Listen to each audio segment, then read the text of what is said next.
Bonjour tout le monde, je vous retrouve aujourd'hui pour parler un peu de l'histoire du yoga. Cette pratique devenant de plus en plus à la mode, je me suis dit que ça en intéresserait peut-être certains de comprendre d'où ça vient et comment ça a évolué à travers les âges. Car vous vous en doutez bien, le yoga que vous faites aujourd'hui dans votre salon ne ressemble pas vraiment aux pratiques qui se faisaient il y a 2000 ans dans les pays indo-ariens.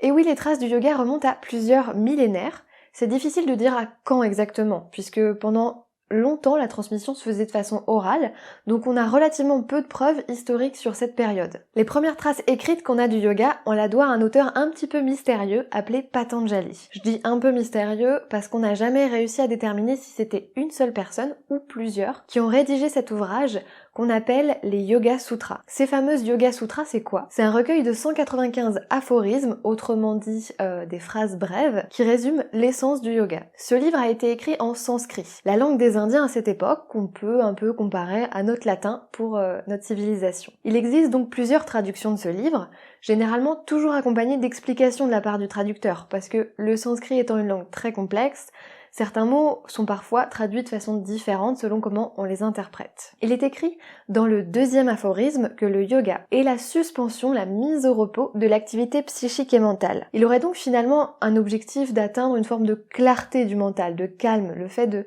d'apaiser en fait nos pensées. Ensuite, il y est décrit les 8 branches qui composent le yoga. Vous verrez souvent ces arbres qui illustrent ces 8 éléments du yoga, avec des principes fondateurs qui font un peu comme les racines et le tronc, puis des pratiques qui permettent de s'élever sous forme de branches ou de feuilles. Les principes fondamentaux sont donc yama et niyama. Le premier correspond à des devoirs éthiques qu'on a envers les autres, comme la non-violence, l'honnêteté ou encore le fait de ne pas voler. Le second, niyama, correspond à des devoirs moraux qu'on a envers nous-mêmes, un peu des principes d'autodiscipline, comme le fait d'être propre, d'apprendre à se contenter de ce que l'on a, apprendre à s'étudier soi-même, à se connaître, etc. Ensuite arrivent les pratiques qui permettent de s'élever, comme les asanas, qui sont des postures physiques, puis le travail du pranayama, le contrôle du souffle, autrement dit le travail de la respiration, pour ensuite arriver à pratyahara, le retrait des sens, le fait de se tourner vers soi-même, vers ce qu'on le ressent à l'intérieur. Et quand on maîtrise ce retrait des sens, on arrive à dharana,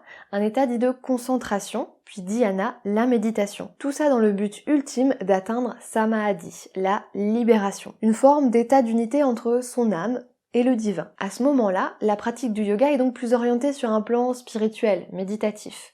Les seules postures, les seules asanas qu'on connaît, c'est celles assises pour pouvoir méditer. À l'origine, donc, le yoga s'adressait surtout aux personnes éduquées, puisqu'il fallait pouvoir lire, donc notamment la caste des brahmanes, un petit peu l'équivalent de nos prêtres dans la religion catholique, mais là pour la religion hindoue. C'était donc uniquement des hommes qui pouvaient pratiquer le yoga. Comme je vous le disais juste avant, en 2000 ans, les choses ont bien évolué. Le yoga s'est d'abord démocratisé à travers l'Inde, puis ensuite à travers le monde.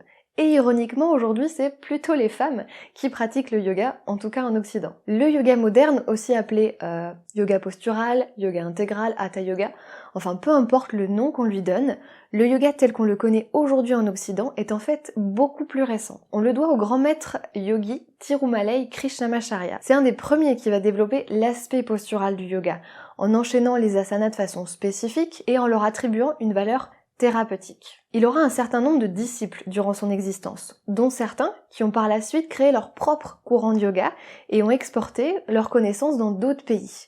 On retrouve parmi eux par exemple BKS Iyengar qui va créer le courant de yoga Iyengar, très répandu en France notamment, qui utilise beaucoup de matériel. Vous trouverez dans ses cours des sangles, des coussins, des blocs, des chaises, des murs pour pouvoir adapter les postures aux pratiques physiques de chacun. Le Ashtanga Vinyasa Yoga, on le doit à Pattabhi Jois, qui lui s'est d'abord implanté aux États-Unis. On retrouve un petit peu plus en Europe aujourd'hui ce Vinyasa Yoga, mais c'est un petit peu plus récent. C'est plutôt pour les personnes en bonne santé parce que c'est un yoga super dynamique avec beaucoup d'enchaînements de mouvements. Ensuite, le Vini Yoga qu'on doit à TKV Desikachar, lui ça s'est plutôt développé en Europe et ils ont emprunté cette devise à Krishnamacharya qui est ce n'est pas la personne qui doit s'adapter au yoga mais le yoga qui doit être ajusté à chaque personne. Ce sera donc plutôt des cours individuels qui seront proposés en Vini Yoga. Il y en a plein d'autres, je dirais même qu'il y a presque autant de yoga qu'il y a de professeurs, même si c'est un peu exagéré. Généralement, dans un cours de yoga, vous allez retrouver ces 3 éléments principaux que sont les postures, la respiration et la méditation. En sachant que selon les courants, l'accent sera peut-être mis plus sur les postures et dans d'autres courants, peut-être l'accent sera plus mis sur le travail respiratoire et méditatif. Ce qu'il faut bien comprendre, c'est que le yoga a évolué en traversant les âges et les cultures. Sa pratique s'est progressivement diversifiée, modifiée au contact de ces cultures. Ce qui explique pourquoi il y a autant de courants différents aujourd'hui. En tant que pratiquant, je vous invite à tester plusieurs de ces courants, plusieurs professeurs même, pour trouver en fait ce qui va vous convenir le mieux. Et rien ne vous empêche en plus de varier vos pratiques en fonction de vos envies. Personnellement, quand j'ai besoin de me dépenser physiquement, je vais plus me tourner vers une séance de Vinyasa Yoga pour vraiment faire une séance où je vais transpirer, me dépenser.